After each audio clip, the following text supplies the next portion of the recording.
What's going on, everybody? Hope you are having a wonderful week so far.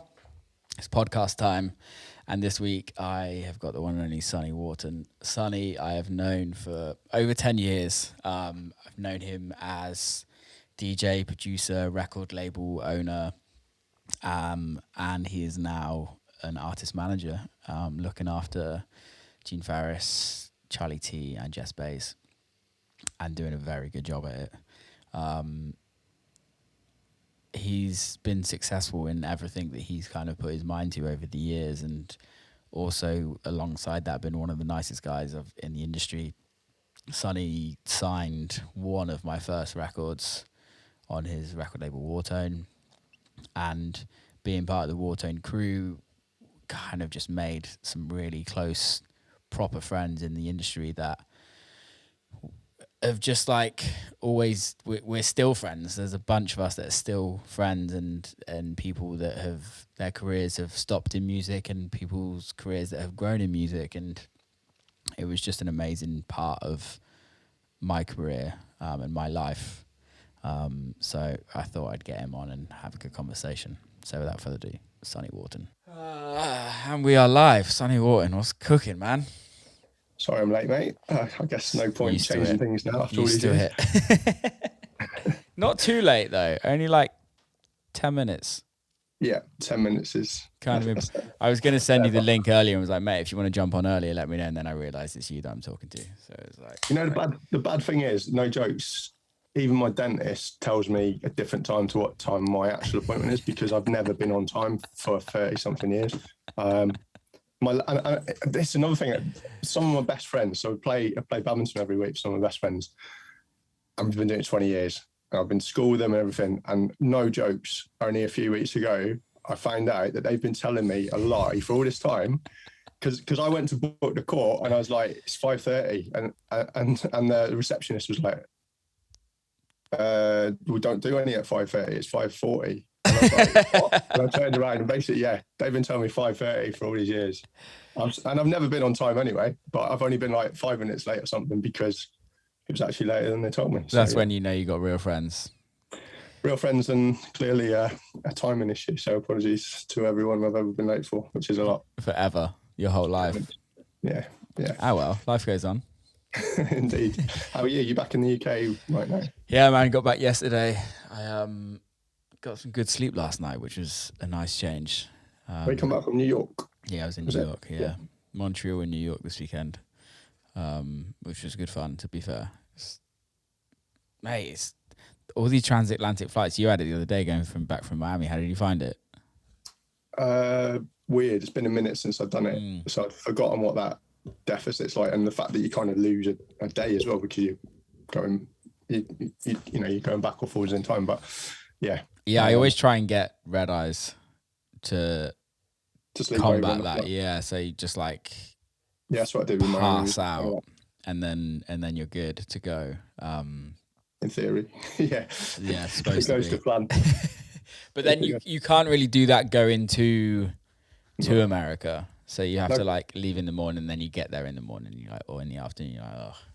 Yeah, and that point where you'd like to unwind, actually everything's about to start going, and you're like, yeah, this is gonna hurt. My parents are in Australia at the moment, and I just feel for them because that jet lag is not fun at all. Yeah, it hits you hard when you're over there. I used to do Asia a lot as well. And it's like 9 hours ahead, whatever. And I always used to stay in the UK time zone though. Did you?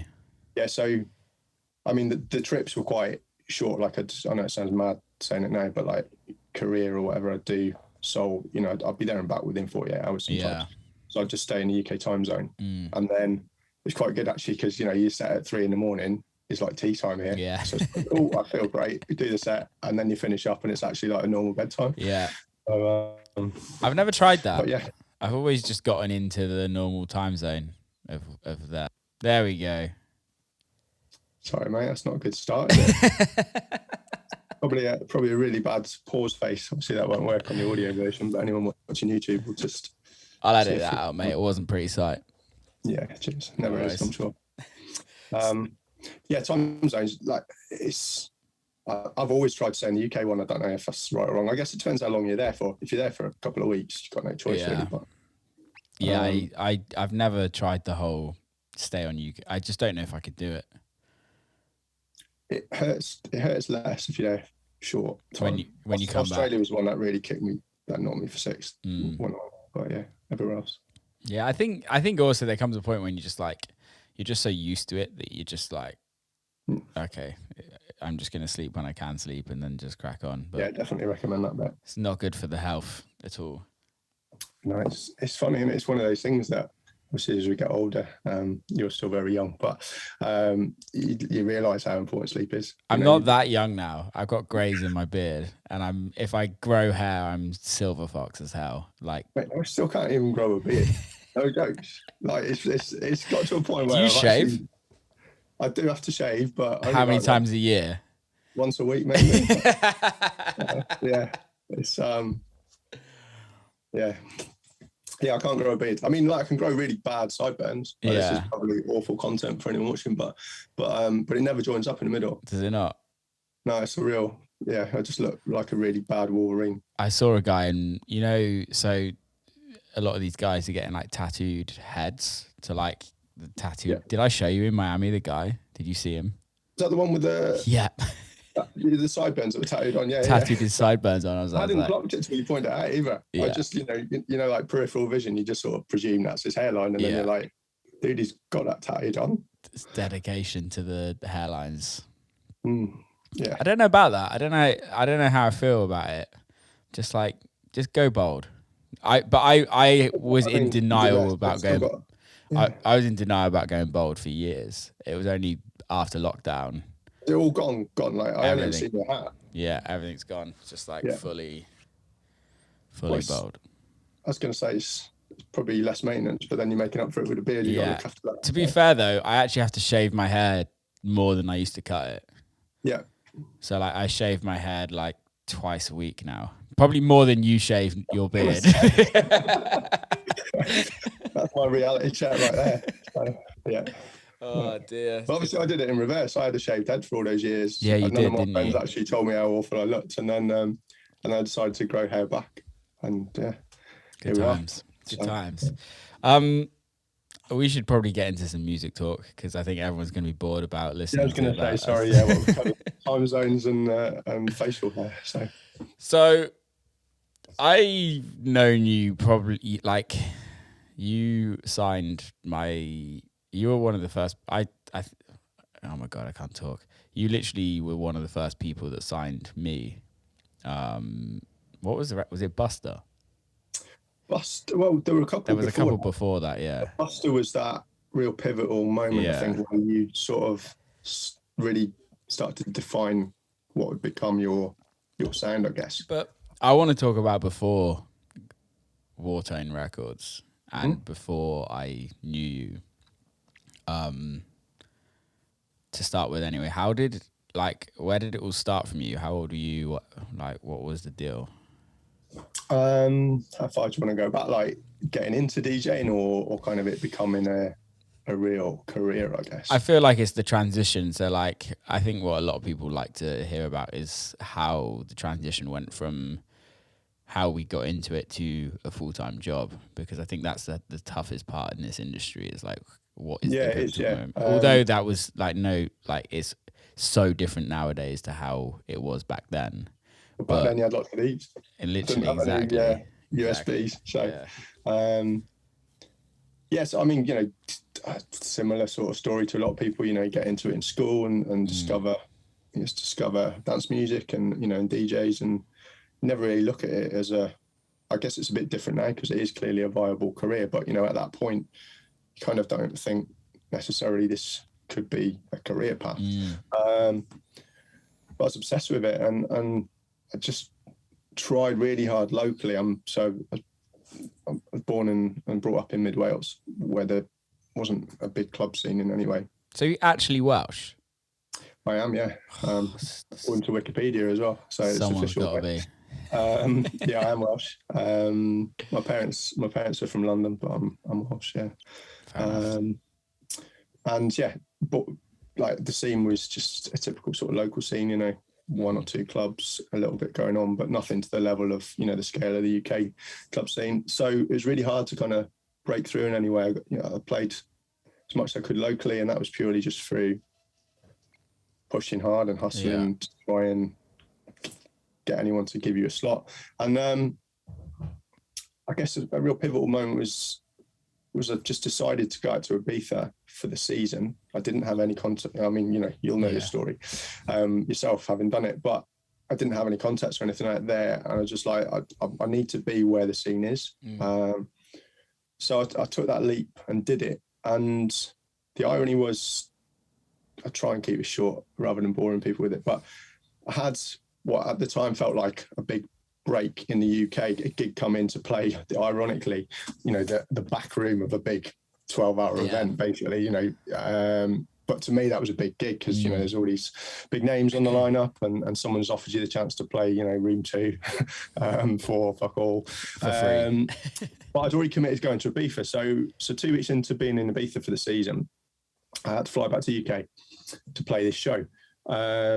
As I'm sure you can imagine, it was awful, got messed around. Almost didn't play, ended up playing, had 20, 30 of my mates there, classic scenario where you sort of start questioning what you're doing with your life by the end of it. I sat back at the airport to fly back to Ibiza, and I bought a DJ mag. And in that copy, which I wouldn't have bought if I was still in Ibiza, in that copy was a competition for Renaissance. And they run it. They had a party at Amnesia that year, and they were running a competition for someone to play the terrace because obviously they had Digweed and people like that in the main room. They wanted like house in the terrace. So I'd recorded a mix to take out to Ibiza, and I had some of them left at home. So I phoned my dad before I got on the flight. I was like, "Can you send this CD to this address, please? Don't add any embarrassing letter or anything with it. Just put the CD in an envelope and send it to this." And he did, and I didn't think much more of it. Got on the flight. A couple of days later in Ibiza, my phone rang. It's back in the days of pay and go. That must have cost a fortune. Well, this is it. I almost didn't take it because I didn't have much credit on my phone, and it's an unknown number. And I was like, if I answer this, it's going to wipe out all my credit. I didn't have any money. I was in Ibiza for the season. Classic sort of situation. But I took it, and it turned out to be Renaissance. Marcus James at Renaissance. Amazing. Saying, "We love the mix. Can you play the opening party next week?" Basically. So that was a long story, but that was the sort of, I guess, real pivotal moment. And the point is, if I hadn't have gone and done that shit gig, I wouldn't have bought the magazine. I wouldn't have read that. So, it's so mad how life is. Yeah. Right. Yeah. It's like those little things in those, you never know. Like how, I think it's that kind of thing is that you kind of got to say yes to everything for a certain amount of time in your career. I think so. Yeah. If a door opens, at least have a little look through it. Peek through. Yeah. So and then on you became resident at Renaissance, or were you just doing... So yeah, quite a lot happened that summer. So similar time, I got a chance thanks to Lucy Coates, actually, who's Annie Mac's manager. But at that point she wasn't. She was just starting out. But she connected me with someone to give me a slot, like a trial slot at Manumission. Yeah. So I ended up playing at Manumission every week as a resident there. That's always a trip there. Right. In hindsight, it's unreal what went on there. Have you heard it's coming back? I've seen some rumours they've got a book coming, and yeah, it'd be good if it does. Is it definitively happening? I don't know, but I was told the other day that it might be coming back. Makes sense. It makes sense. It's time. It is time. I think it'll blow some people's minds if it comes back on the level it did as well. Well, this is the thing. Sorry to go on a tangent. I was talking to Ryan about this the other day, and everything, and this is no disrespect to the promoters out there. Don't get offended if you hear this, but everything out there is so medical and just like PC and it's safe. It's very safe and not willing to like offend anyone or kind of open people's eyes to, I guess, push the boundaries a bit. Yeah, and that's all what parties was about back then. And especially in that hedonism sort of time. Yeah, and the thing is, it wasn't even that long ago. If 20, there's a bit more than 20 years, yeah. Yeah, but they were still going 10 years ago, I think. Were they? No, Manumission went, no. When did Manumission finish? I don't know, but I was my reality 20. check I was is- 20. So 12, 11 years ago, it was still happening. Oh, cool. Yeah. Cool. And Yeah, then- possibly. And yeah. So this summer we're talking about now is literally it's 20 years ago this year, 2002. That it started. Yeah, for me. Damn. Yeah. I know. I'm officially old. Still look like a baby, mate. It's fine. You're it's good. that lack of beard, I guess. Isn't it? When that kicks in, I'm done. Yeah. So you had a busy summer that year. Yeah, it's mad. Literally 0 to 60. Yeah. Animation every week, Amnesia for Renaissance, did guest mix for Radio 1 for Annie Nightingale. And then came back to the UK after that summer. And obviously you want to go full throttle into it. Yeah. You're like, cool, this is what I want to do. How do I make this a career? So I didn't go back to work. That became my full-time job. What were you doing for work then? Prior to that summer, I was working for a sound and lighting company, and we'd do installs of sound systems, or we'd do like try hires to events and stuff. But again, though, that's how I mentioned Lucy Coates, who helped with the Manumission thing. That's how I met Lucy. Yeah. Theo Touche at the time became Fake Blood. He was playing an event we were doing the sound system for, which allowed me to give her the mix CD, which allowed her to help me open that door. So yeah, that's cool. And then coming back to the UK, when was it that you were like, okay, I need to make music? I would say that's the mad thing. It was very, very different time. I probably you were a for DJ 5 years first. or so didn't produce anything. I didn't have to, because I got a break as being a DJ. Yeah. And as mad as that sounds, like being a DJ and just being a DJ and getting booked for just being a DJ. Well, there wasn't many people that did that, and there's barely any now. Like, who is it? Carl Cox. Who else? Well, so at that time, you had people like James Abili. I'm talking about like DJ. Real technically skilled DJs. James was great. Yeah, still is. Yeah. People like that really, blowing up, dominating scene. Youssef, people like that were coming through. Yeah. Nick Fanciulli. We had this whole sort of movement at that time that was called like Mixed Mag Future Heroes, and there was loads of people in it. Nick was one.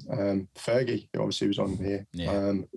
He was probably one of the biggest names at the time. Pin-up boy, wasn't he?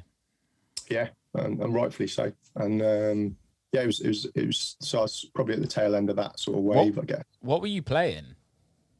House, tribally, techie house, not tech house as you know it now, but that sort of darker house with a little bit of a like funk sort of undertone. Like actual tech house.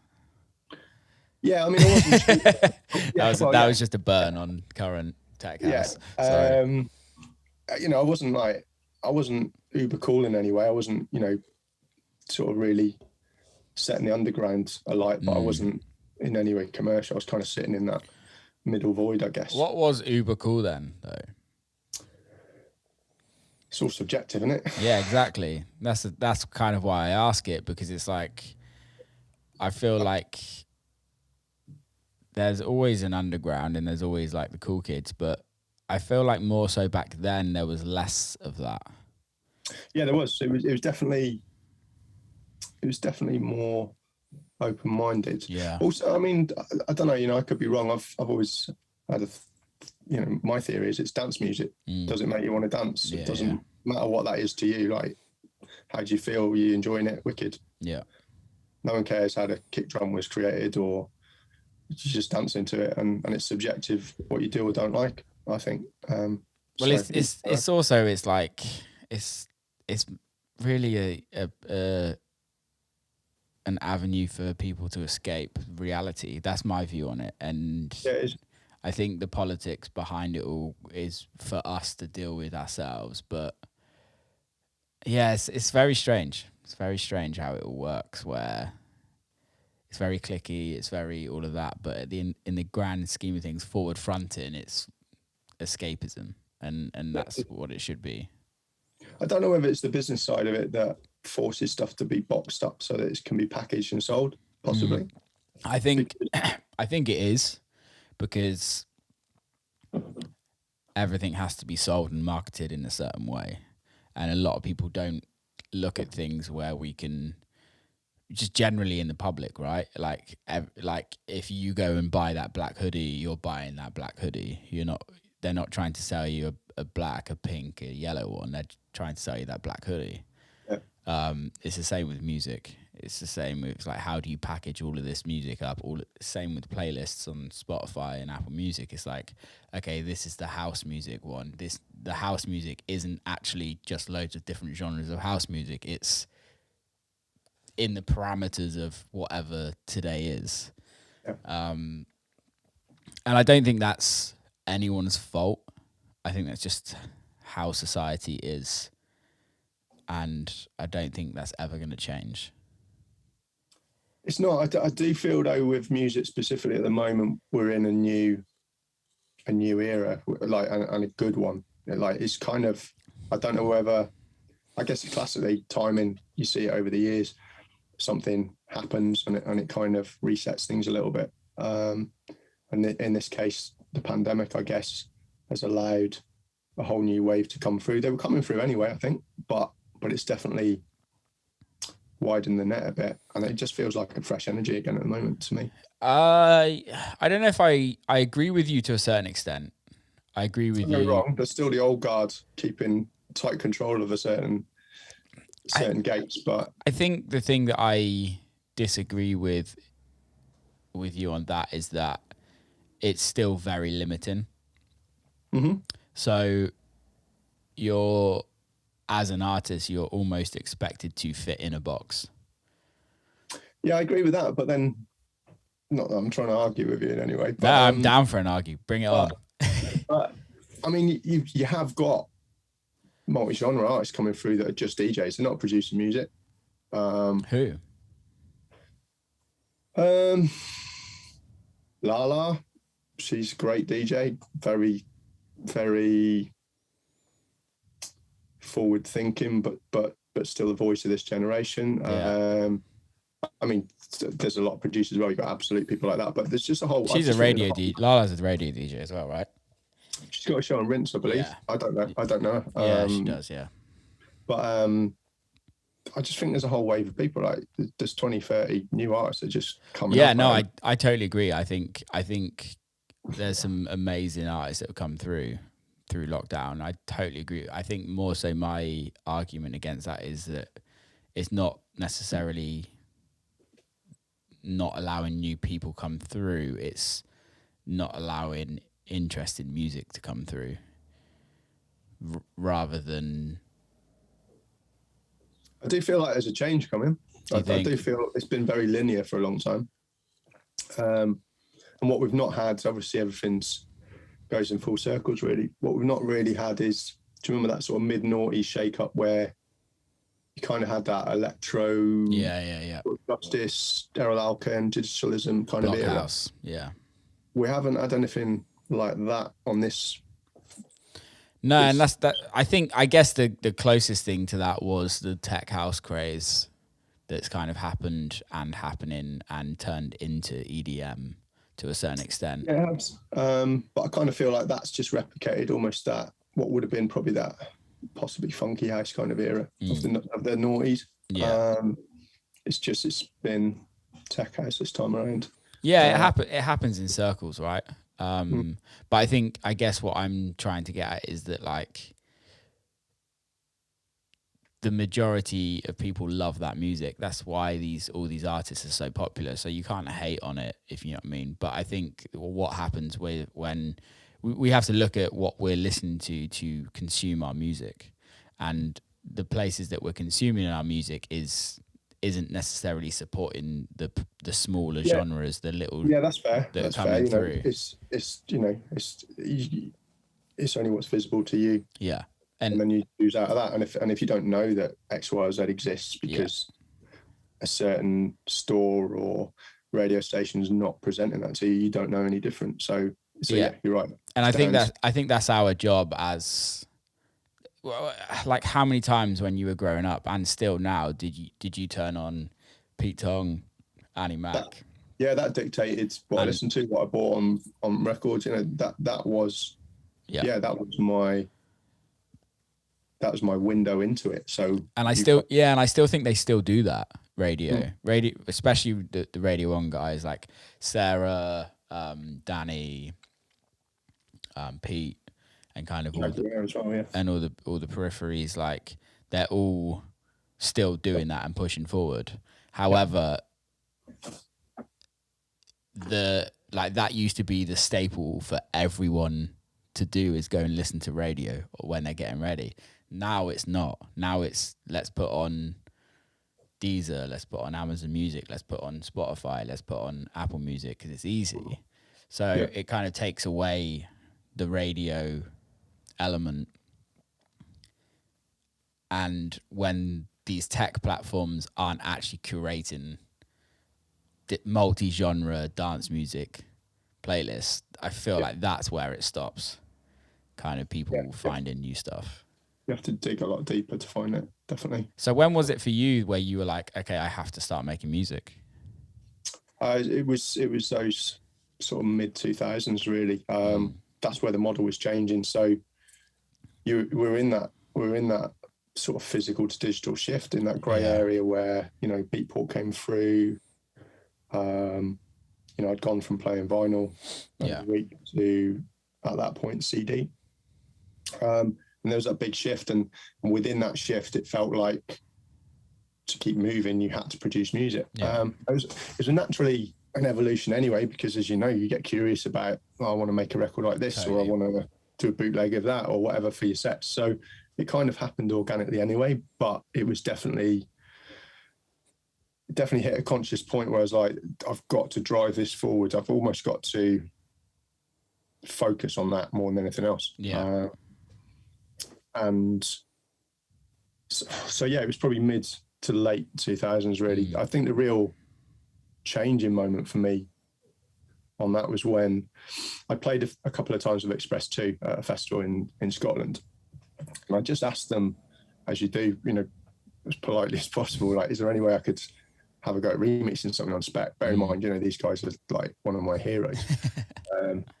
You just cheekily asked, and they gave me some stems to a track called Opulence, which was on Skin, and I did the remix, and that changed as a producer. That changed the game for me, because that got me my relationship with Skin, which gave me, you know, a really great few years as an artist for them. And it's purely just down again to just someone giving you the chance at something, I guess. Yeah.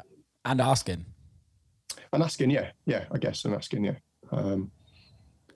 Not an easy question to ask, is it? But no, no, it's really not. But I think back then as well, there was less people doing it. So less people would ask, less people were interested. It wasn't kind of like it wasn't cool then. It was more of a geeky thing to do, to be part of. Skin, that was like the big days of Skin.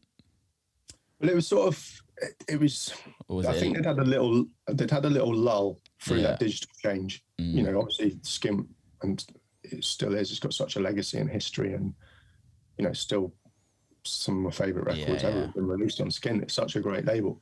But I think through that transition from physical to digital, it's taken a little bit of a dip, and, you know, some other labels have sort of come up through perhaps. And it was kind of having like almost a second wind that I was part of that. I guess I was lucky to be part of that. But you know, all of that aside, for me, that was one of my favourite labels, still is one of my favourite labels. So even just to have a remix listened to, let alone released, was mind-blowing and amazing. Was that Fatboy Slim's label, or did he have a part, was he signed to it? He was signed to it as an artist. Obviously they're all very close friends, and you know, I think they kind of cross-pollinated across Southern Fried, Skin, Loaded, etc. But Skin originally, I believe, was the sub-label of Loaded, which was the more at that point slightly more commercial arm. And then Skin was the sort of, I think they kind of just created it really. As that. Is it still around now? It's still doing stuff, isn't it? It's part of BMG now. Yeah. So after Eat, Sleep, Rave, Repeat. That one. Did you remix that? I didn't remix it, no. I was lucky to be on the tour. So that's I mean, I did remix it, but like, you know, you've done a couple of remixes. Not officially. It was officially allowed, but yeah, you know, yeah, it's just something I played out. It never came out. Yeah. Um, That record was huge.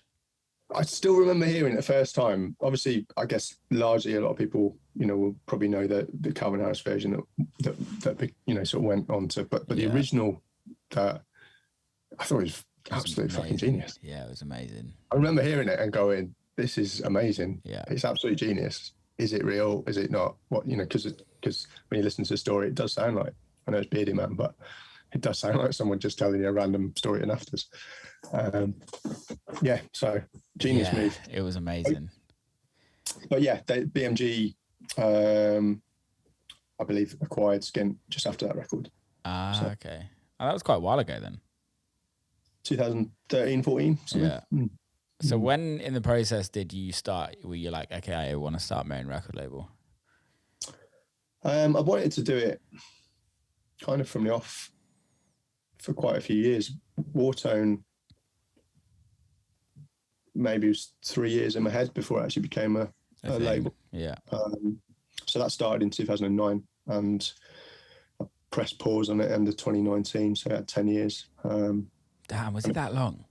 10 years, and made a lot of really good friends through that time. A lot of great memories attached to some of those releases and some of those moments. And yeah, like, you know, it's very positive memories for me. I think that's the thing is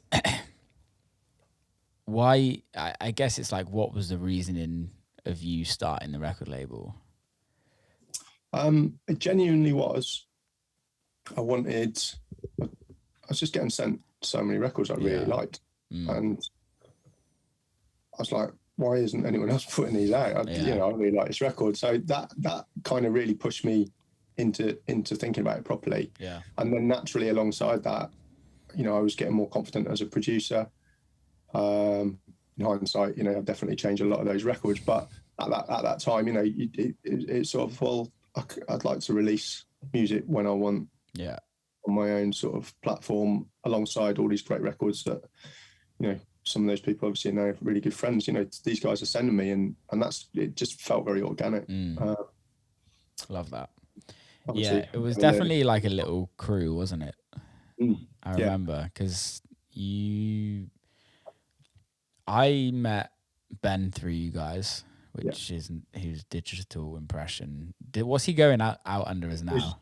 So he's Monoed now, which is new artist alias, but yeah, his digital impression for that era, and still hands down to this day is one of the best producers I've ever met. Yeah, he's ridiculous. Amazing. He is amazing. We'll get onto it at a later point maybe, but he's going to do a new EP for my new label. I'm starting a new label this year. So. Sick. What's this new label? It's called Strength in Numbers. Nice. And I just wanted to leave Whartone in a good place, if that made sense, and just start something different. And it's going to be less frequent, more artist focused, not label branded focused in any way. Let's. I want to talk about. Sorry to butt in, but I want to talk about that. Leaving Whartone and starting something new. Over the years, there's so many labels that just keep hanging on, and there's so many artists that keep hanging on. We all can keep hanging on, right? Because it's like easy to do. Yeah, it's easy to do, and it's like it's not easy to do, but it's.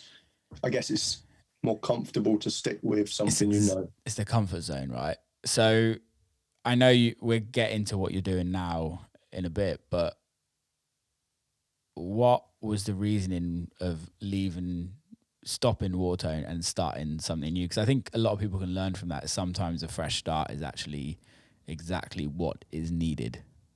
Well, I guess, you know, we can both relate to this as artists at some point. We probably many times over have considered starting a new alias, starting a new name or not. I've actually never have. I have an alias. Yeah. But that was because it was like me and somebody else. But I've never actually thought about changing my name. I have a few times. Yeah.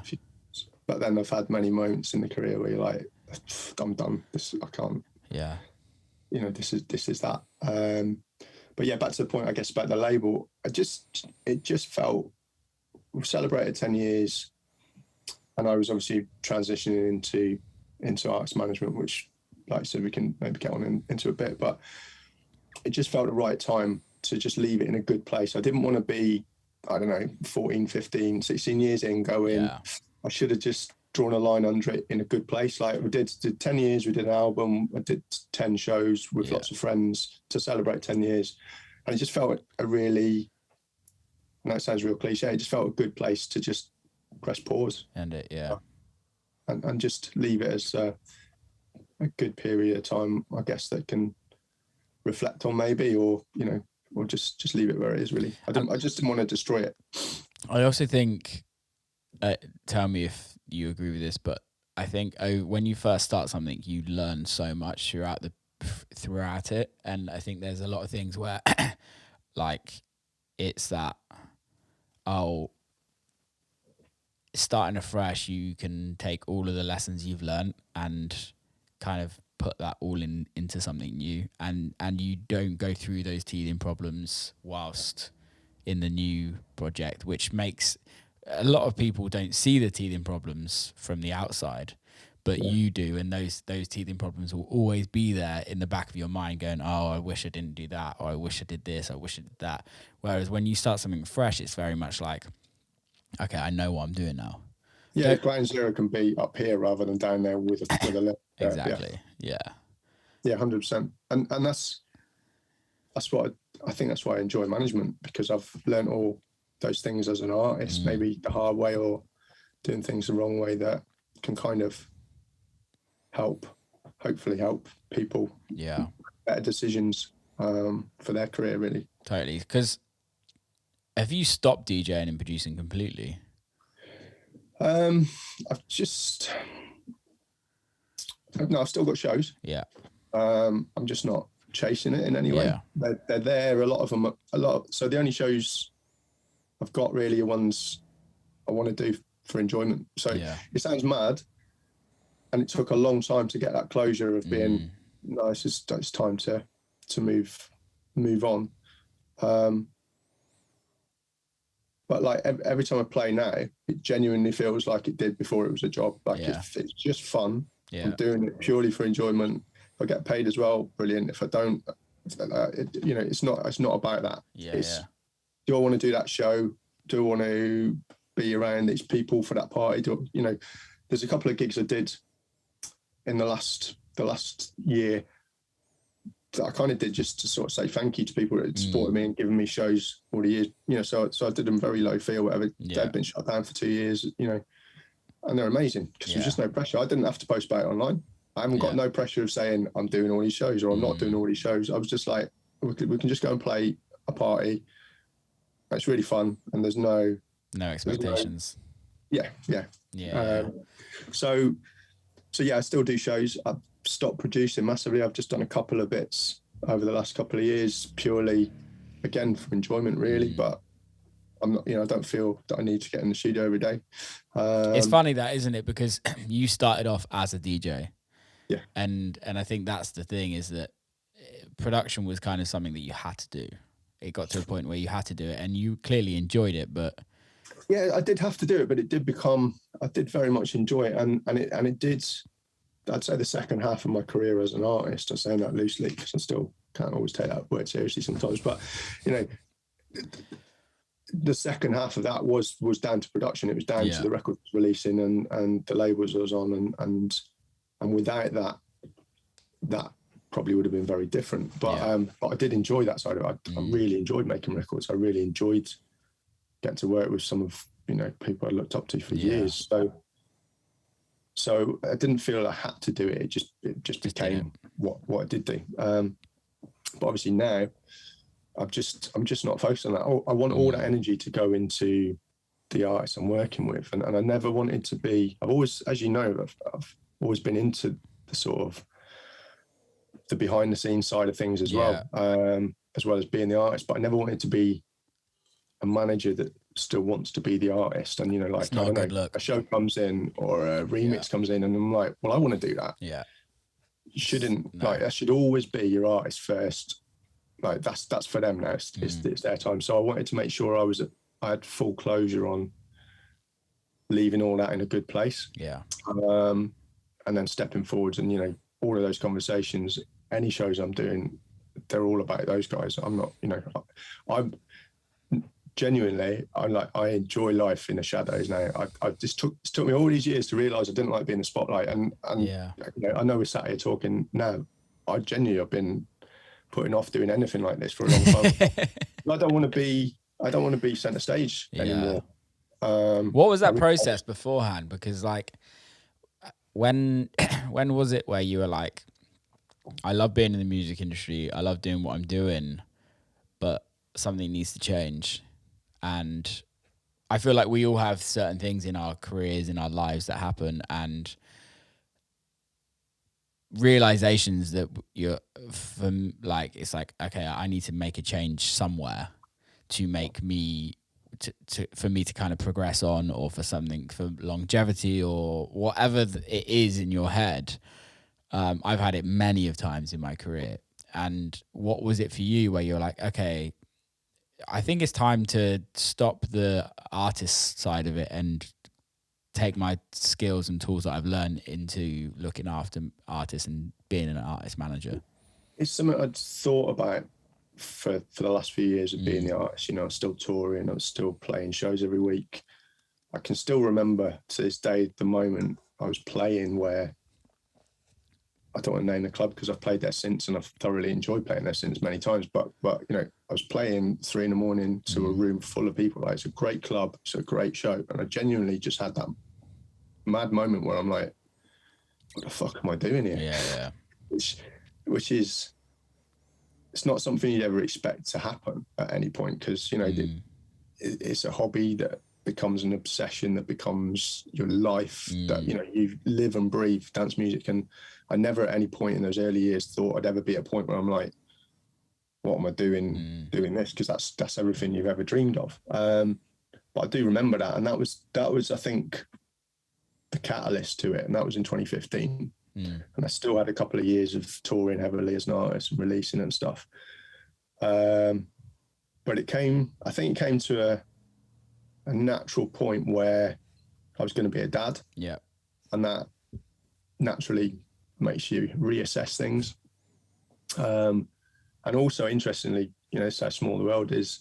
Conversation came about where our good friends Osi and Verd were looking to explore different opportunities. I've got to be careful here with how that's worded, and you'll know why. I so wish you dead named them. I can't, because and asked if there's anyone I recommended them speaking to.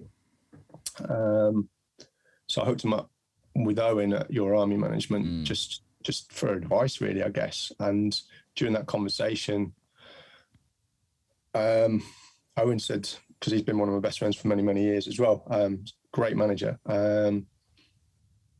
He's like, have you thought about doing artist management? I was like, yeah, something I'd like to do one day. And I think that was that sort of penny drop moment where I was like, well, one day is probably now. Yeah. Like, I've been doing this for a long time, and maybe this feels like the right moment. So that was probably the turning point, really. But then, I was also about to become a dad, and I didn't know what was in store there either. So, so that first probably 18 months of being an artist manager, I didn't have the time that I thought of, the time that I guess I'd not taken for granted, but been used to having, or the freedom I'd been used to having, because I became a dad and we had twins, with no real family support. So I couldn't go fully into it. Like everything I've always done has always been kind of all or nothing, And so I was learning a lot at the time on the job, I guess, which meant I wasn't able to do the best during that time. In hindsight, I took on too much at that moment, I think. But that was the turning point. That's where I was like, right, this feels like a logical time to just make a change. And that was a catalyst to it. And here you are. it's really interesting how, because I see it a lot, and sorry, I'm sure you see it a lot as well, where you have a lot of our friends where kids kind of play a huge part in like the pivotal moment of head down. I've got to look after these little beings, and they rely on you solely. They do, and they don't like, and I left it quite late in life as well, and so I kind of felt I've kind of got to do what I want every day for all these years. You know, it's time to change that focus and put all the energy into them, and that's, you know, they don't know what a Zoom call is when you've got to go and do a Zoom call, or you've got to deal with this, like, you know, and it puts a lot of things into perspective. And I'd never realised, I guess just blind ignorance, I'd never realised what that entailed because I'd never really been around it. But it's incredible, and I wouldn't change it for the world. And that is, you know, that alongside being a manager now, that's my days. I look after them full time. My partner works. And she went back to work very early on. So that's awesome. You know, I'm a full time dad as well as a full time manager. So I'll have to work. Like I'll do some stuff in the mornings, and then a lot of my work gets done. Like I'll work every night till 2 or 3 in the morning. Be able to do both. I love that. My manager's the same. He got a little one during COVID, and it's pretty much the same. Just like his wife goes off and works. He's a modern day man now. Both of you are. Got to look after the little ones. It's amazing though. It's, you know, I feel very lucky to be able to do that. Yeah, I think this is the amazing thing about modern day work, right? Is that a lot of what, and this isn't everybody, we're extremely fortunate, but like our work's not that time sensitive, if you know what I mean. It's not complex, and it's a very flexible industry, but also a lot of industries are like that now, where it's like, okay, actually the work life, I don't like saying work life balance because I don't necessarily, in our world, I don't think there is that really. I think it's you work as much as you want to work, and if you don't want to work, then you don't work. You might not necessarily achieve everything, but that's still a choice. But I think for me, we're just super fortunate nowadays with the internet, and kind of, I think COVID helped massively with that, where it kind of like brought people back and was like, no, we don't actually need to do that. That's the interesting thing is, so I remember doing this prior to COVID, and I'd almost have to not hide, but like kind of keep it on the lowdown that I'm at home on like a big conference call or something, you know, with agents and artists and promoters or whatever, you know, because they're all in their offices, etc., etc. I'm at home. I've just changed 2 nappies, like, you know, but I'm still dealing with a big tour or whatever. And I'd have to try and mask that a little bit on my call. Whereas COVID's, you know, and the pandemic kicking in meant everyone was at home. Yeah. And everyone had their kids in the background or whatever.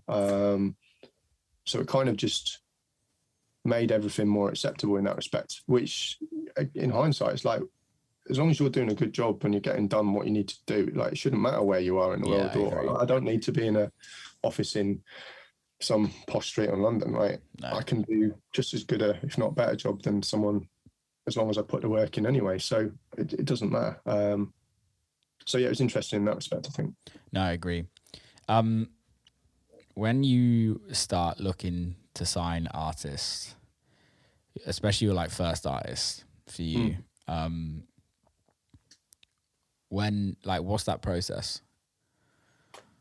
It's a funny one because having been the artist, I see a lot of things where you're like, oh no, I understand why I've never stood a chance in this position, or that happening, or because I see it very differently now. There's no definitive answer really. Like all the artists I work with, I know it's a small roster, but they're all very different. Yeah.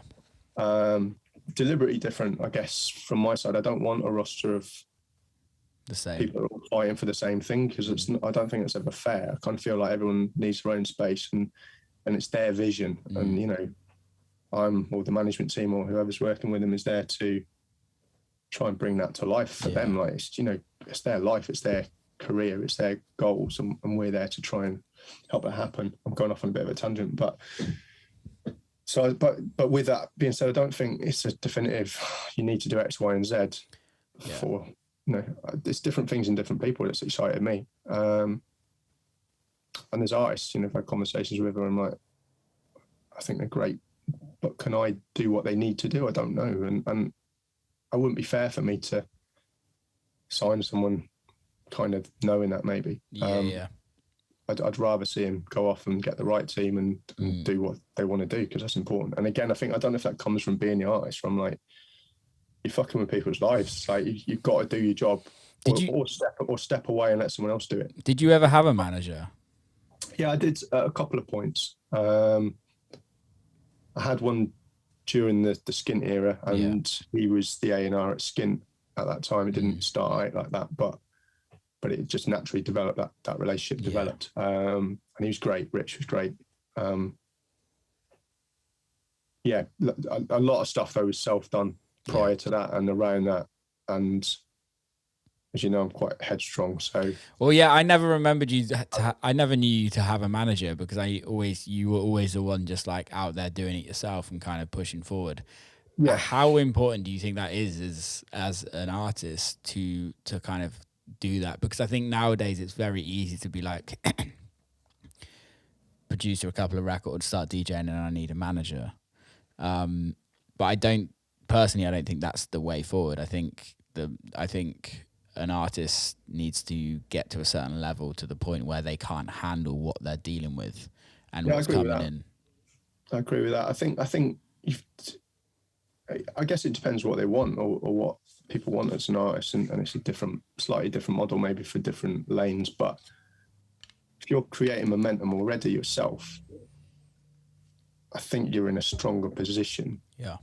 Because you're just building a team then around you to keep growing that momentum and driving that forward, rather than going, I've got this big record, and then the manager comes on board and you're solely reliant on one record, which might be quite linear as well. You know, it could be quite restrictive, because if for whatever reason it didn't work out and you're spat out the other side, where'd you go with that? If that record's gone and everything done day to day was part of perhaps whatever that machine was that, you know, you signed up to, and then you're like, well, I don't even know how to start this again. I don't know.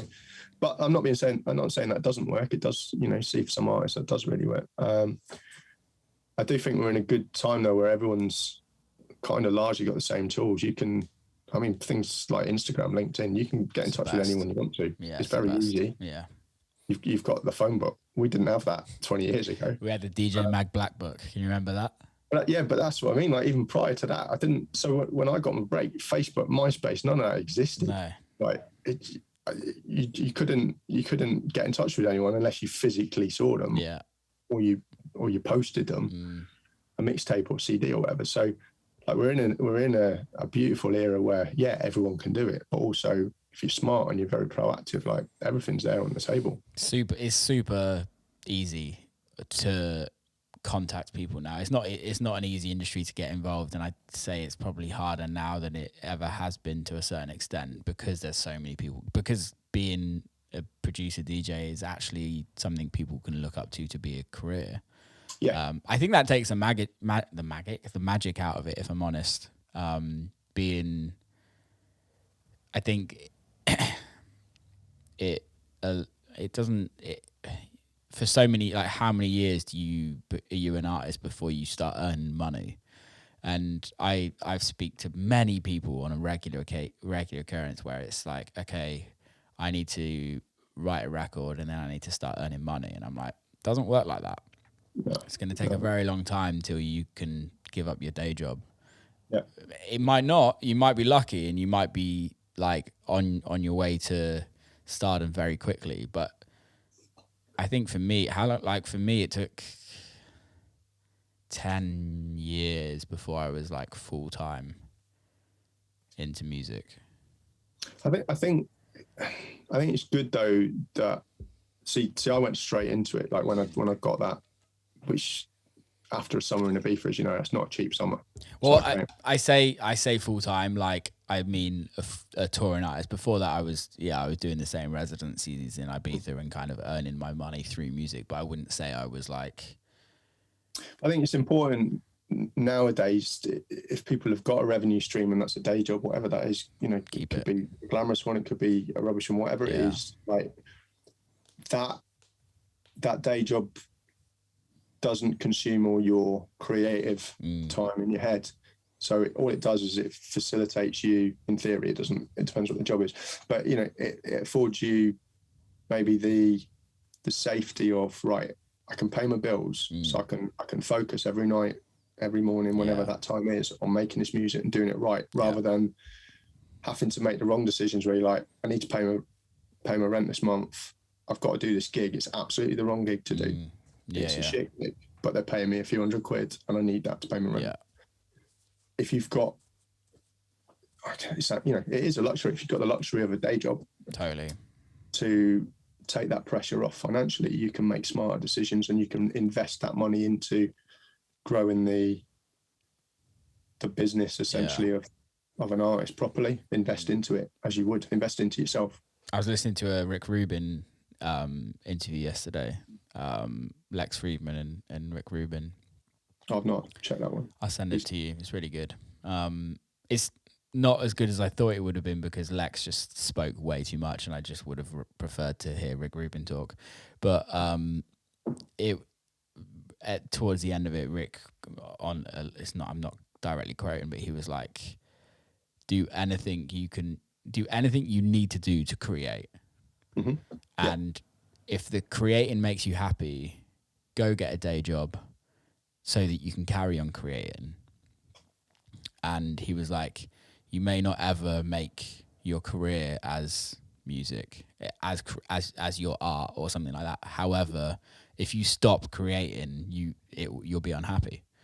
And I think that's the thing is it's so easy nowadays to be like, oh, I need to make this into a job.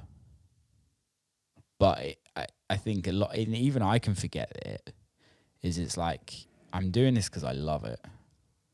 And when that love stops and when that love kind of gets too much pressure because you're like, I have to do this, I have to make a hit record, blah, blah, blah, blah, all of those things that we all say to ourselves. Yeah. It's like, well, hang on a minute. I don't have to put this much pressure on the art that I'm creating because I can just go get another job if you wanted. Mm-hmm. And I think that pressure is needed to a certain extent. We need to put pressure on if we want to grow and we want to be bigger artists and we want to be better producers and better DJs. But I think there comes a point where it's like, especially if you're setting out, it's like if you just like making music, you don't have to make a career out of it. You can just enjoy making music. Well, we know somebody that we were talking about earlier on the pod. Like, I was just saying Ben's a killer example. He's one of the best producers out there. Still has a day job, and I don't think he has any interest in being an artist.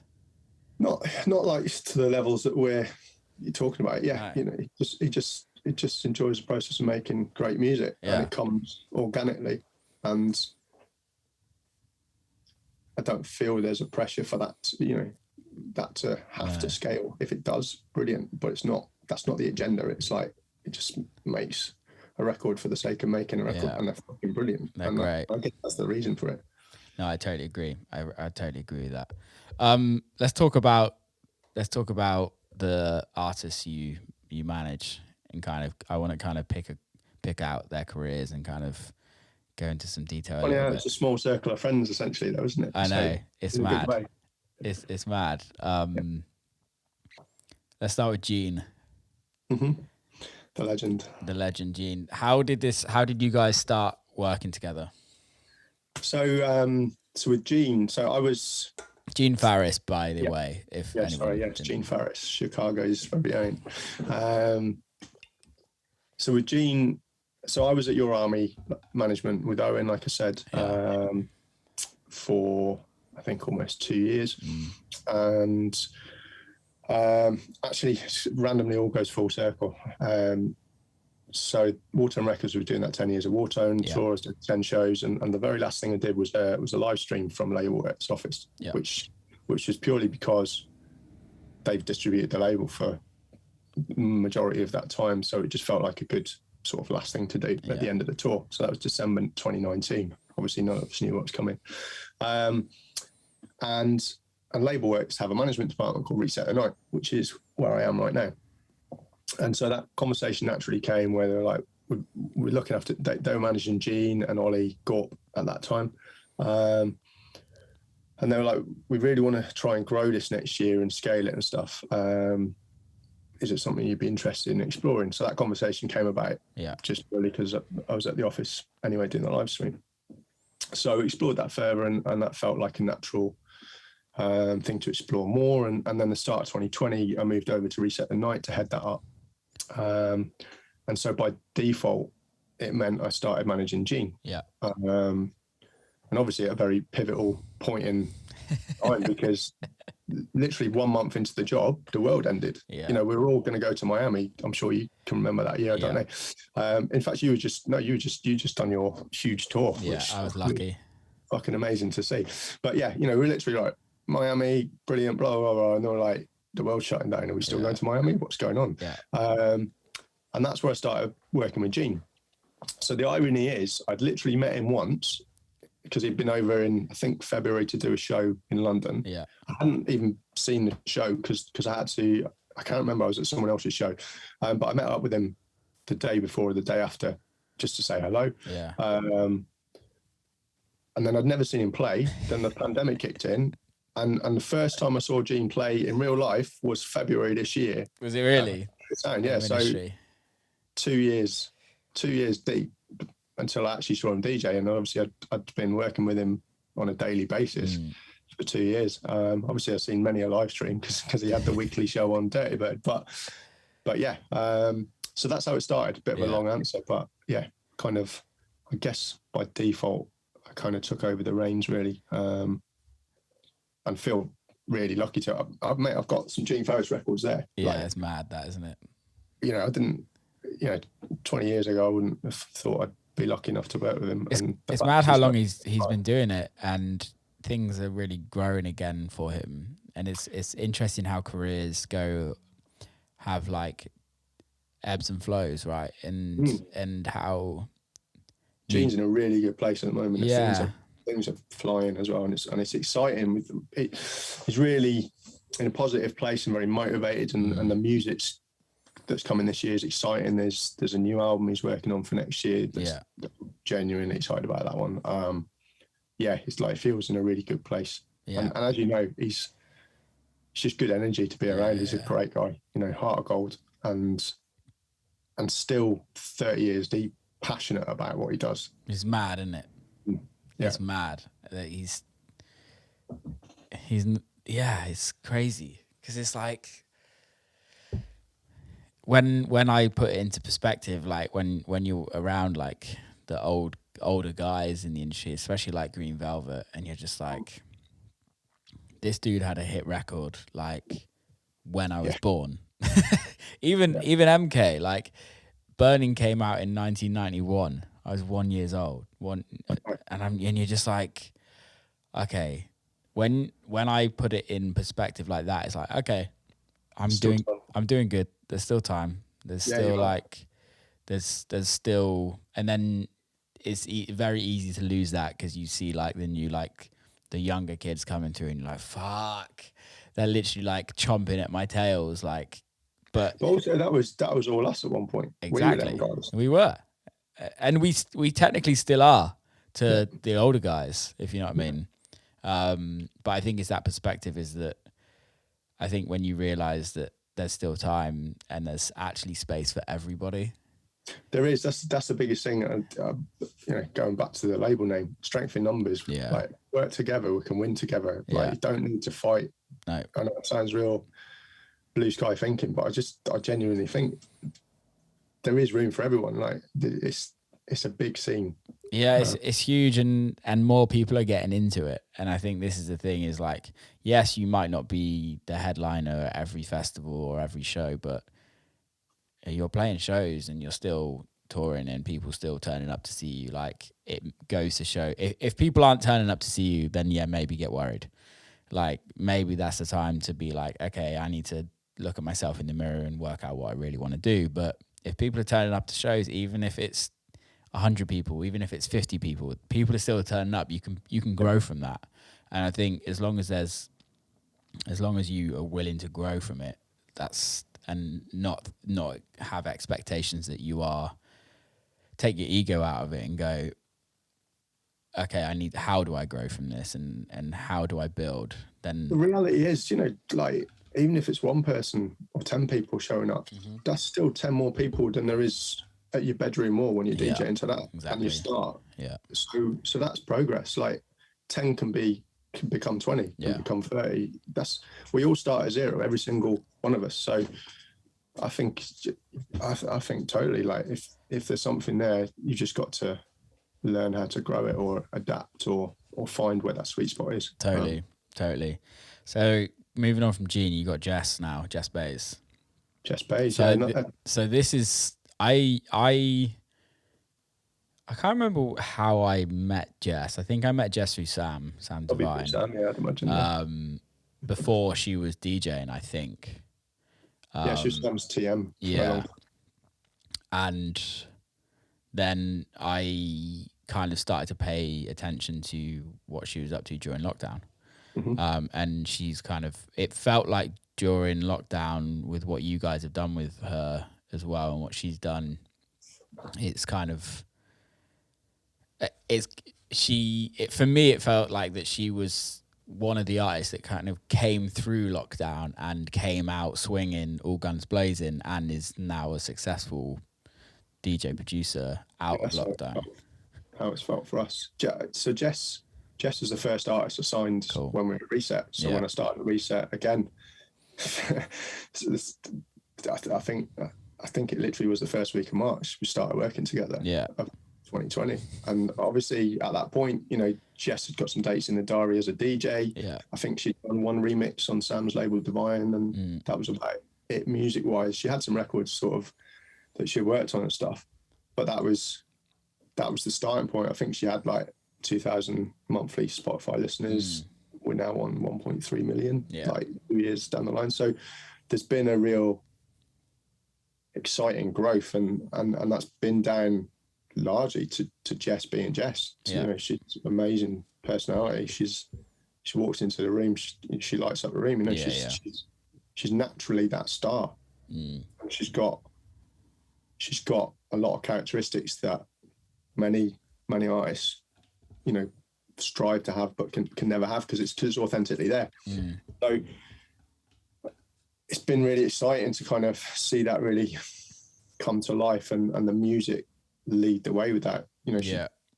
She deliberately kind of created her own lane. Like, there's a lot more of that music around now, but at that start of lockdown, no one was really making that kind of deep house vibe that Jess was doing. And I paired her up again. This is how small the world is. I paired her up with Richie, Dirty Secrets, another good friend of both ours from years ago. Yeah, from years ago. From the Whartone days. Exactly. Early Whartone days, yeah.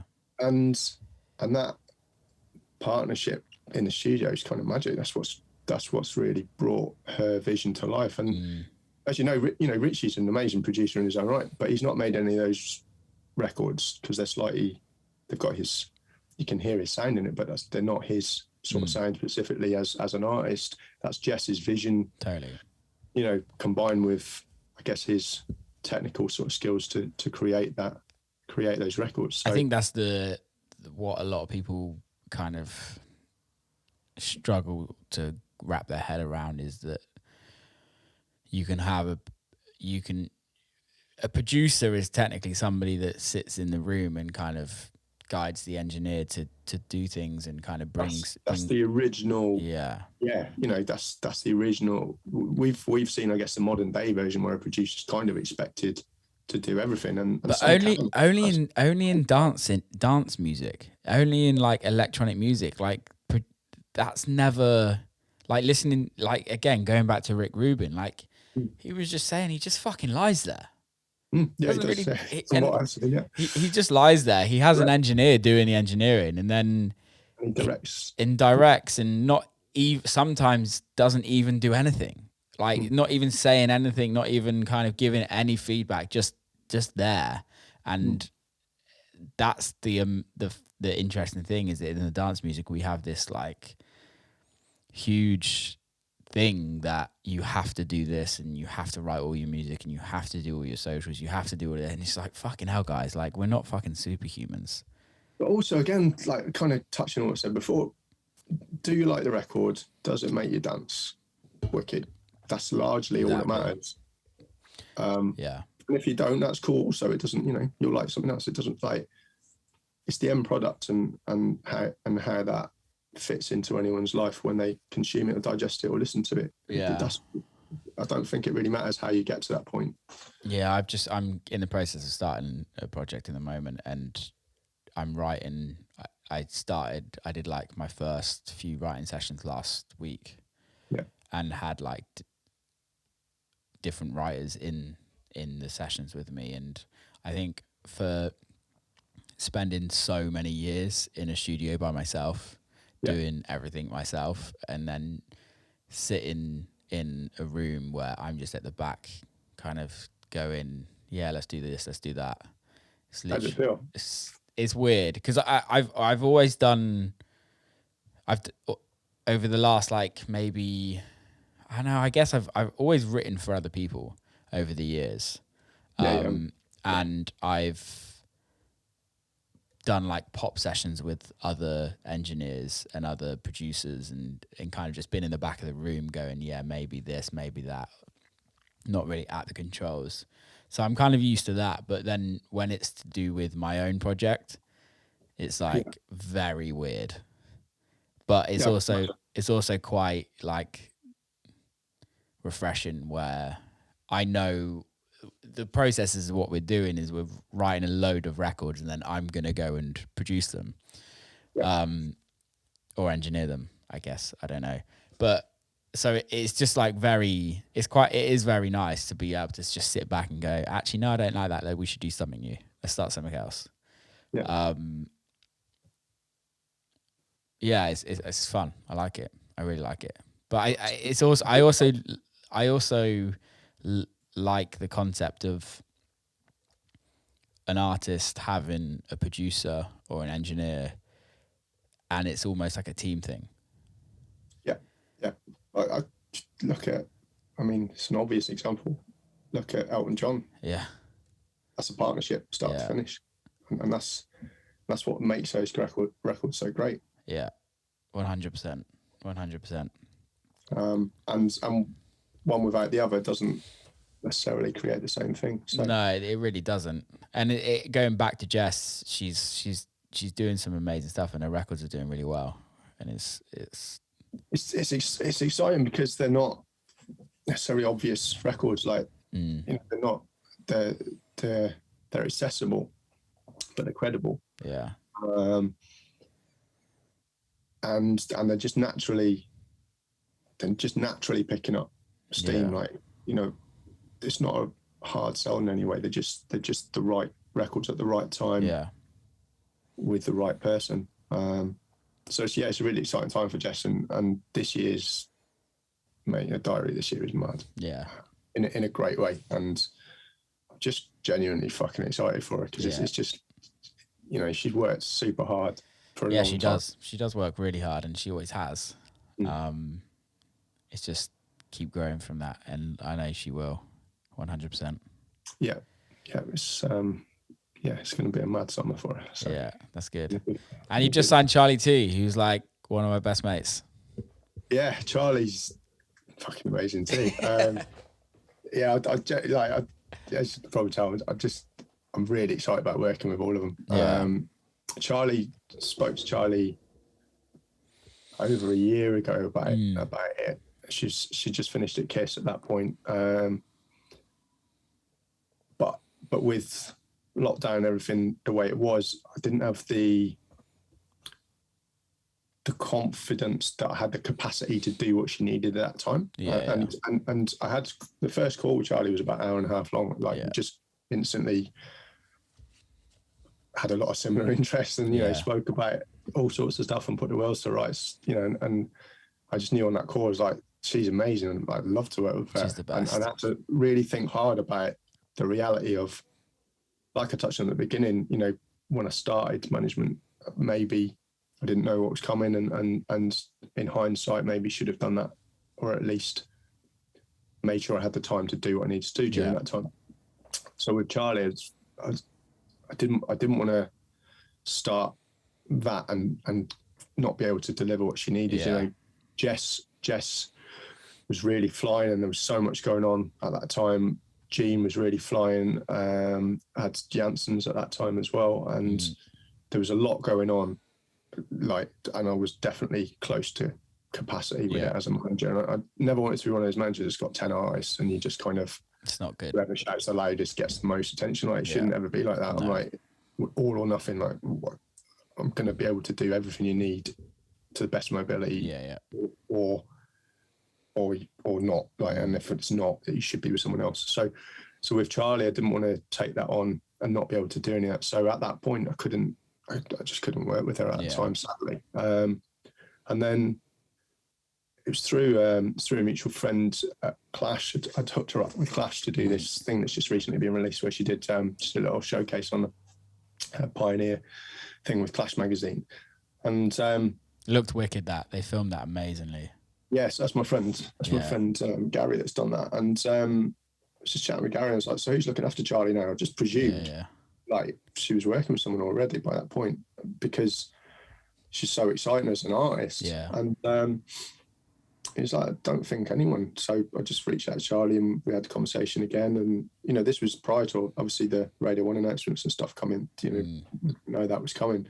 It just felt a good time to sort of re-explore that, and then naturally start working together again. And then now she's in an amazing position, rightfully so. She's going to have a weekly show on Radio 1 on a Saturday night as well, which has been... It's mental, that. It's been a minute since Radio 1's had a dance show on a Saturday night, starting in September. So, again, amazing artist that I genuinely feel lucky to be working with. Yeah, I'm so happy for her. I've known Charlie for years. I don't think we ever have worked out when we actually met, but I think it was it was definitely a long time ago. Was it Ibiza or? I don't know. I think it was Ibiza. Yeah. So yeah, easy 10 years ago.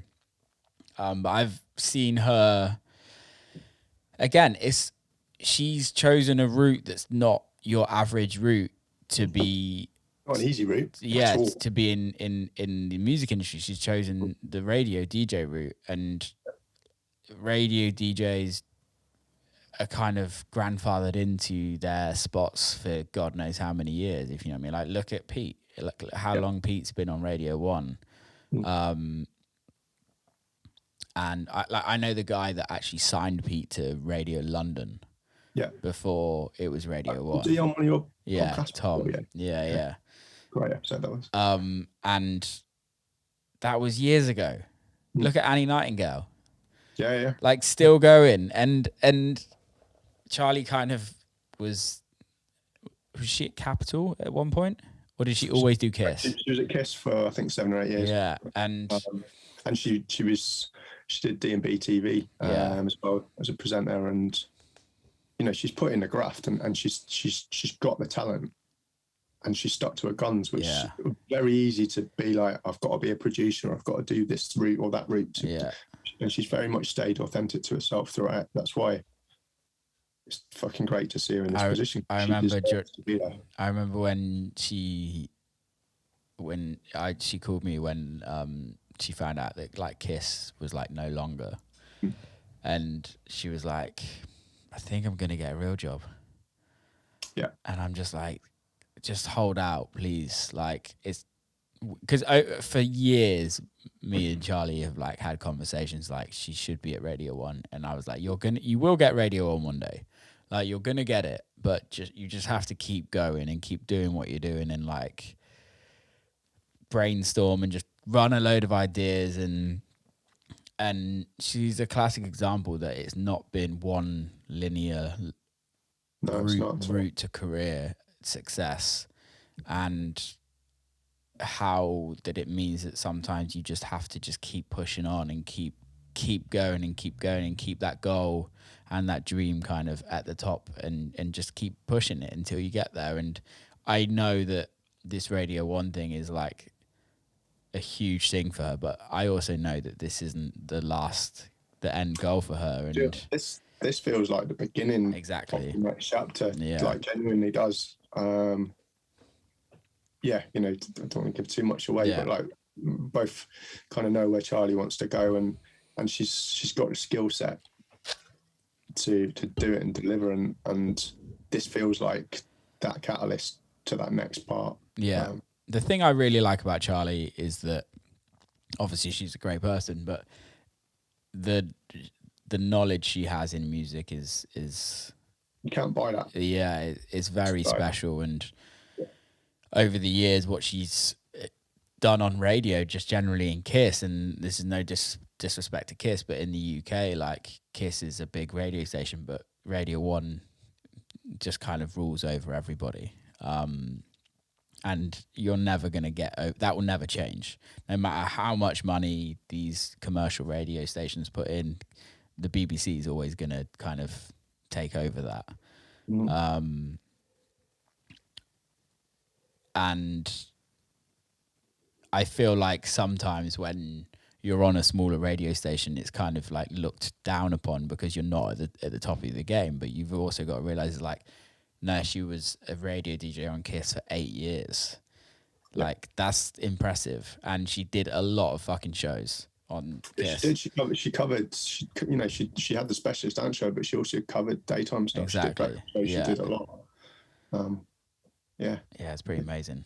Strong skill set, and above all of that, she's a fucking great DJ. Yeah. And there needs to be more fucking great DJs out there. No disrespect to a lot of, you know, there's some great DJs, but there's also some people that get to play amazing shows and they're pretty bang average. Like Charlie's a really good DJ. Yeah, and rightfully so, she's going to be. We were listening to some in Miami that were pretty bang average.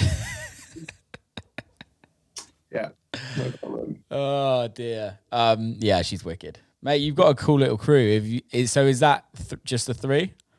So there's those three, and there's another guy called Matthias. His artist name is Mattheo. He's out of Chicago, brand new, developing acts. We've only had like 2 releases, self-released at the moment.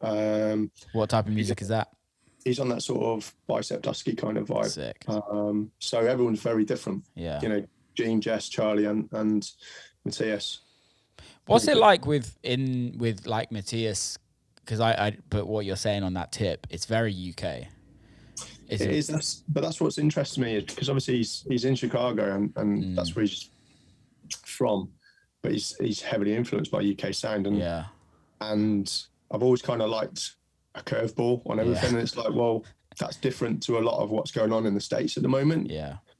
So let's see if we can use that as your strength, you know, because if he was over here, he'd be one of a lot of other guys doing a similar thing, whereas he's over there doing it. There's a lot fewer people doing that, and it's as you know, it's a very big space. You know, it's huge. Yeah, there's a lot going on. So if we can craft that right, he's got the talent. He's fucking amazing. Like if we can craft that right, and he's got the skill set to be a live act as well. It doesn't just have to, you know, be linear as a DJ. It can grow into a little solo live act. So yeah, it's exciting, and it's different. Yeah, you know, I don't want to sort of do obvious stuff. I want to kind of. I think obvious stuff is easy, right? And it is, but it's not always. I've always liked backing the underdogs. Yeah, you always have. Well, I guess realistically, like you were the underdog. Yeah. If you know what I mean. Like there's not many people that like work as hard as you have worked over the years, and never quite tipped, really. It just takes, but what's tipping? This is the thing. Well, yeah, it's good. Again, yeah, you know, I'm kind of dismissing, like, you had a fucking insane career. I feel really fucking lucky to have done any of the million things that I've got to do. Like, that's all dream stuff, and that's what helped me with the closure. But I think that sort of reality is like, I've still done all these things that I've always dreamed of doing. There's only 2 things I've not ticked off. I won't name them because I still want to get them. But yeah, you know, even just playing in more than one city in the same night was like a dream. You know, it's like, it's mind blowing. Let alone flying to another country or producing a record with heroes. You know, I'm cool. Like, I think that's the thing. Is like, it's very easy for me anyway to be like, yeah, but I'm not Carl Cox yet, if you know what I mean. And it's very easy to kind of like, every time you achieve something, it's like, okay, what's next? But it's like, how is that as a manager? Because you're in a very different situation now to, like, all these small wins are wins, and some of them are big wins. Like, how is that on the manager side of it compared to an artist? Because I can guarantee that a lot of the artists are like, okay, what's next? Yeah, they are. But the mad thing is, they feel the same for me. Like, I'm not on stage, or I'm not getting that hit record with my name on, but it feels the same. Like, that's what I mean. We've worked together to get to that point. So it still feels like a win.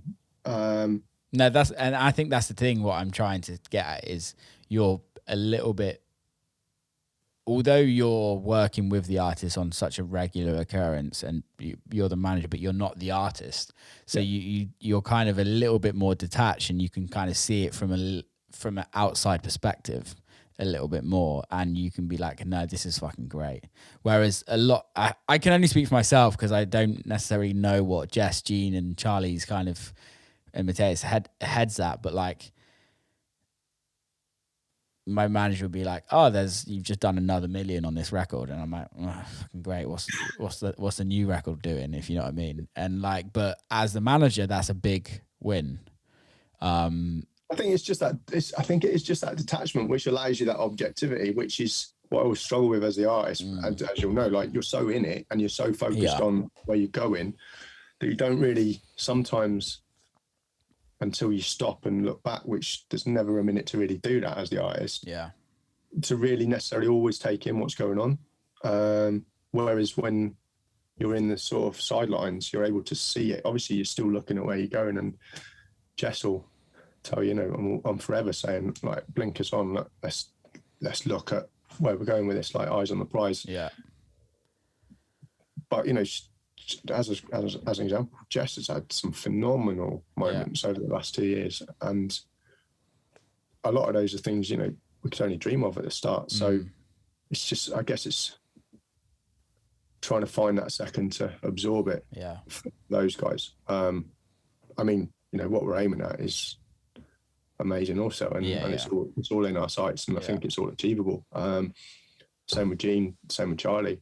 I can't speak on their behalf, you know, of how it feels for them, but being on the sidelines, I can maybe take a second or two more to take it in than they can, because they're still driving forward. Yeah.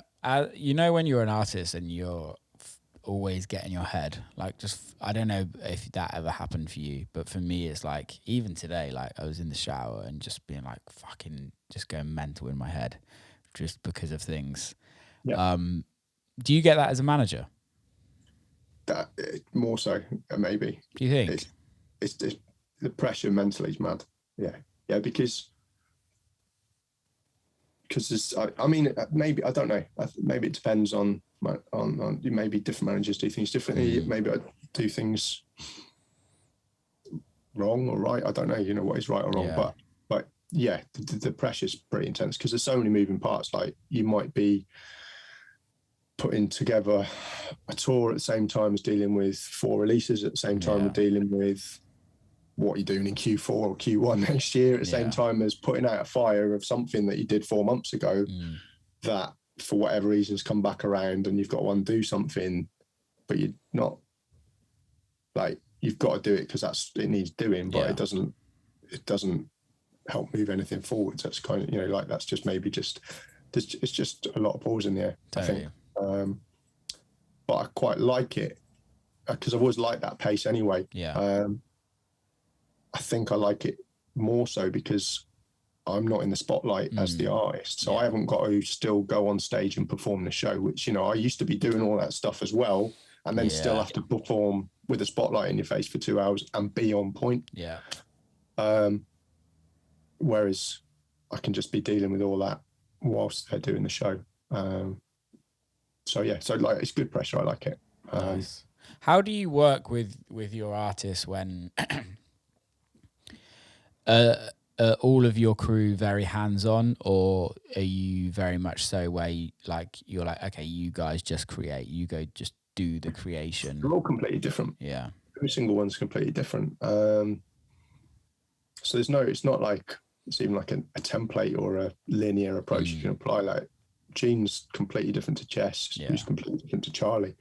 I think it's maybe, you know, that's part of the trying to find the perfect dynamic from a manager's point of view with the artist is it's their vision. And like I said before, you know, and you need the right team around you that can adapt to your workflow as an artist or how you want to work, and they can amplify that and empower that and help focus it or drive it in the right direction, rather than, you know, there's a lot of energy but it's spread across a few things. It's like, right, this is what we're trying to achieve, how do we connect those dots? So yeah, it's not a straightforward answer because they're all completely different, and I have to work very differently in different ways with all of them.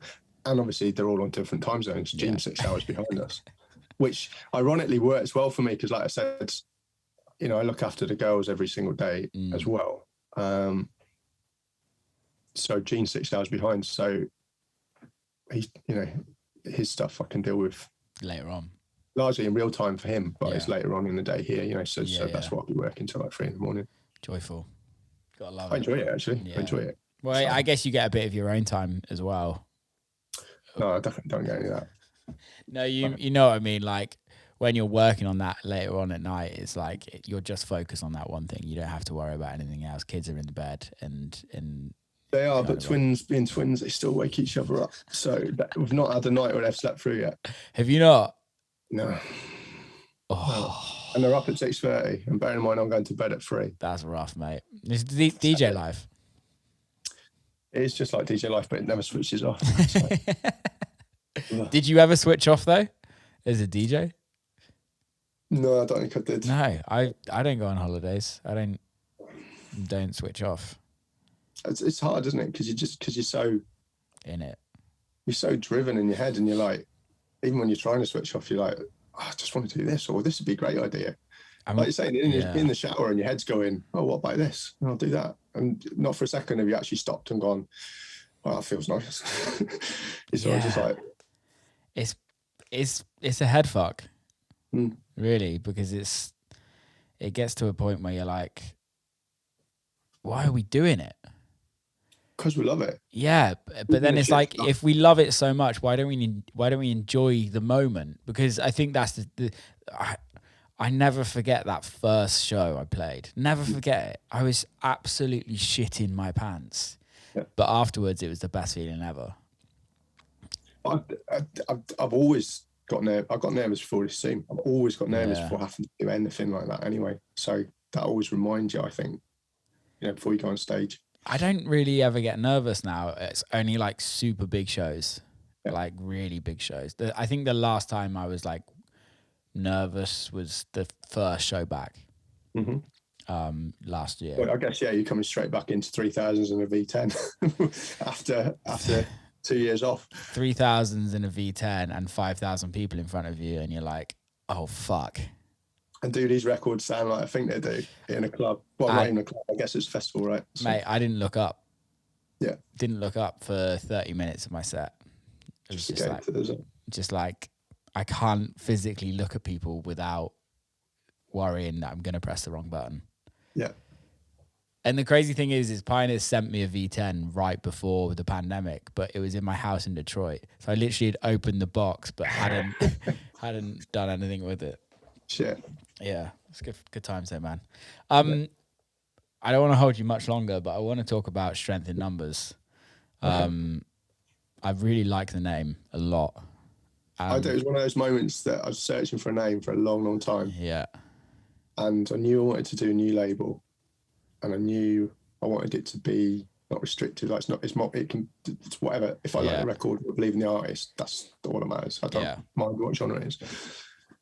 But I need a name that represents what I want it to be. So that's it. And the logo is literally a free hand drawn heart. That's it. Amazing. Send it over to me when you can. What's the plans with that? At the moment, it's a little bit open-ended because I'm just trying to decide what the records are that we release and the best way of giving those as much visibility and as much life as possible. You know, like I don't want records to be dead in 4 weeks. Like so hard, mate. You know, like Jess's single at the moment, Temptation. I know we're kind of going off back to a tangent really of that, but it's a great example. That came out in February. Yeah, we're still working out a record and it is flying. It's still moving. I like that's how can you bring more life to a record? How can you re-present that record to people that maybe didn't hear it first time around? Or it's so hard. And that's what I want to do with the label is find ways of just keep breathing life into great records that are going to sound great in 20 years. I know it sounds real cliche to be like, I want to kind of create timeless records, but again, maybe having run Whartone for 10 years has given, you know, I've learned a lot of stuff of what doesn't work, you know, even maybe where I didn't do things right or wrong around records. And then being a manager, I've learned a lot of things around working campaigns, and hopefully I can put some of that skill set into these records that I just genuinely fucking love. Yeah. Like, so Ben's going to do an EP for it. And again, he's got no real aspirations of being. Monode, yeah. Yeah, sorry, Monode, yeah. You know, he just wants to release great music, and that's amazing because I've got then the challenge of, especially I guess with him, because he's not necessarily got an audience as such as an artist. How do I create visibility for a record with that dynamic? Yeah. So it's an interesting challenge. It's so different. It's so strange nowadays. It's not strange at all. It's how it's always been. But I think because we're used to having some sort of success on each record, right? That when a new artist comes through and like it may do like 100,000 streams, and to you that's like, or to us that's not much, if you know what I mean. It's not kind of game changing. However, to that artist, it's the biggest fucking thing they've ever achieved. And I think it's very easy for us to be like, no, we need to grow more. It goes back to that same thing as what we were saying just a minute ago. But it's like you need to set achievable goals that are actually achievable for what you're doing, without being over confident.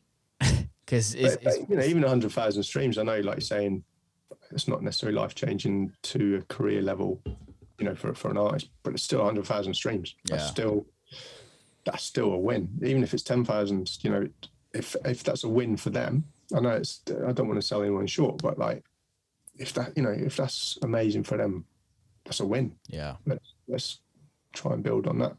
I don't know. Yeah, I want it to be safe place for artists that can make music however they want. Yeah, it's going to be quality over quantity. You know, I'm not going to put some out every week. I'm not necessarily even going to put some out every month in any way at all. It might just be when you find something good, 5-6 records a year, maybe an album project. There's a few things I'm exploring. There's an artist called, from your neck of the woods, actually, Dark Arts Club. Got some amazing records. Charlie's released one of his records as well at some point. Just artists that are exciting, that are doing something for the right reasons, and they just believe in their music. It doesn't necessarily fit in a mold. So I that's kind of the vibe with my label. to be fair. It's also signing friends that I love. Yeah, it's working with great people, right? And kind of having a crew that don't sound all like each other, and that can, on a business side of it, because I'd be lying if I say that I don't look at it as a business, but how can I curate a night for a club with just my label and make it sound amazing? And it's a good way of looking at it. I mean, I agree. You've got to look at it as a business. It's never been driven by that for me. No. But the reality of the blueprint is it needs to function in that way to scale. It needs to at least pay for itself for a certain amount of time. Where I think it needs to scale so that you can continue to amplify their music. Yeah, exactly. You've got to create that platform for them, and that requires things to work in a certain way. But it's still, for me, especially with the label, this is music driven and it's artist driven and it's art driven for me. I want that to be paramount. And then hopefully 20 years of learning things the hard way, I can help elevate those in the right way. Sick, man. The socials and all of that out for that or not? Is it Insta at We Have Strength in Numbers? Nice. It's on Facebook as well, but obviously fuck Facebook. There's no posts on there, but there's channels out there right now. So yeah. Cool, dude, mate. I feel like we could probably talk about it for the rest of the day. To be fair, there's loads to cover, but yeah, I appreciate it. You're a busy man. Thanks for coming on, dude. I really appreciate it. It's been good to catch. It was so good to see you in Miami. It's been far too long. Long time coming. I was waiting for you to rib me for not making it to your party. Oh yeah, I actually forgot about that, but Sonny didn't turn up to my party in Miami. He was giving it the big guns for the whole day before. Yeah, and it didn't. And I'd be a bad manager if I blamed Gene for taking us elsewhere when we were literally over the road. But terrible. I'm sorry, but I did get to see you play at La La Land the next day. So no, I didn't even play at La La Land. This is the shit thing. Come on, Sonny, sort it out. You played. Oh no, you played. It was in the same spot. It was at the National, so I got to see you there instead. It all made that all those parties at the National kind of blurred into one. But yeah, you did. Yeah, it was good fun. Mate, good to see you. Keep safe. Let me know if you need anything. Hope to see you very soon. Oh really? In reality. So when? Are you doing IMS or anything, or are you back over to the States? I'm not doing IMS, but I'm back and forth. What are you doing this weekend, actually? Easter weekend? It's quite open. What are you doing? What's the plans? You're playing this here, right? I'm playing London. What day? Sunday night. Charlie, right. I think Charlie's coming. Right, leave it with me. Yeah, I might come down. Just let me know. There's a bunch going on, so if you want to just bounce about with us, then you're more than welcome. I'm writing it down. Sunday. We know you won't turn up. It's fine. I was going to say we'll see what happens after my last appearance and the fact I was late at the start. Is Jess been in? Anyway. She's got Reading on Sunday. She's got a Capital show as well. Okay. So let's check. Yeah, so she'll be in the area. Cool, man. All right, dude. Good to catch up. Love you, mate. Keep safe and see you soon. You, mate. See ya. Peace. Bye. And that is a wrap. Big love to everyone that came on and listened. Thanks to Sonny for coming on. Keep safe. Please share the podcast. Please subscribe. Please give us reviews. It keeps the podcast going. Much love.